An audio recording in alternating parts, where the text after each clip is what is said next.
Só apresentar para vocês a fonte de alimentação. É um equipamento que gera tensão e monitora a corrente dos aparelhos.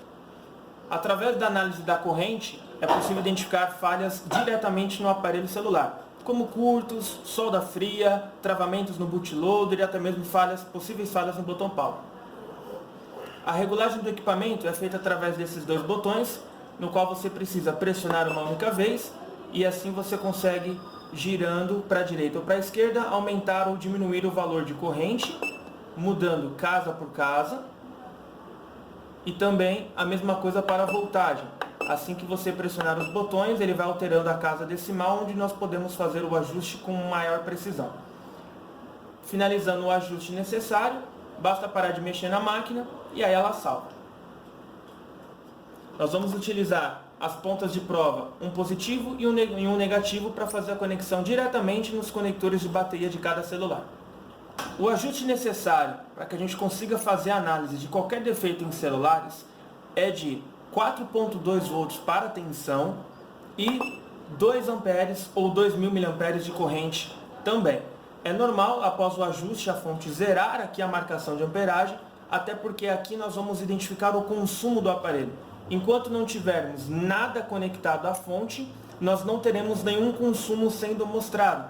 Como exemplo, nós vamos simular um curto, onde a máquina ela não vai desarmar por ser uma fonte assimétrica e nós podemos controlar ali o consumo da máquina.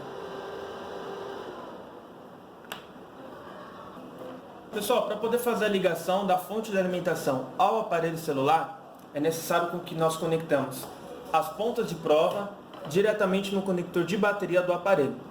Geralmente, o polo positivo acaba sendo uma das extremidades do conector de bateria, ou no caso da própria bateria. E o negativo, ele acaba sendo o terceiro polo ou o quarto.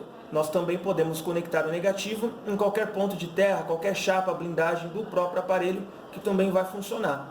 Então aqui nós vamos fazer a conexão no conector de chip para o cabo negativo da fonte e o positivo na extremidade da esquerda. Então, antes de que a gente faça essa conexão definitiva, é interessante com que a gente apenas encoste o polo negativo no conector de chip, por exemplo, para a gente saber qual é o consumo que vai ser mostrado nesse momento.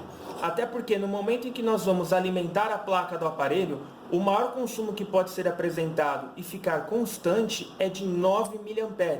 No caso, 0.009. Acima disso, nós já temos uma falha e se o aparelho permanecer ligado na fonte de alimentação, nós podemos piorar ou agravar esse defeito.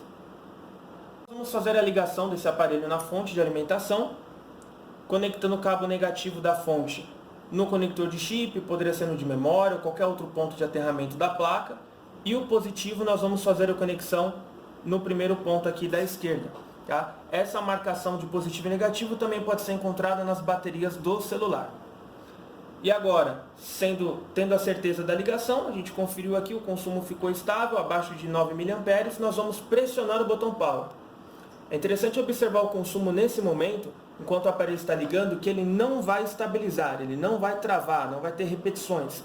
Esse consumo ele vai oscilar de uma forma totalmente aleatória, até que o aparelho inicie, apague a tela e entre naquele modo de descanso, modo stand-by, onde o processador, memória, acaba diminuindo o fluxo de corrente e, consequentemente, nós vamos reparar aqui que a corrente ela vai baixando, até chegar a um valor muito próximo a zero. Na verdade, o máximo que o aparelho pode consumir aí seria 9 mA em stand-by, com exceção dos picos, no momento em que ele vai buscar um sinal de operadora, GPS, Wi-Fi, dados móveis, etc. Pessoal, aqui no vídeo em questão, o aparelho já finalizou, já ligou, ele está aqui em modo stand-by agora, a gente vai fazer aqui a ligação dele, da tela, para a gente conferir.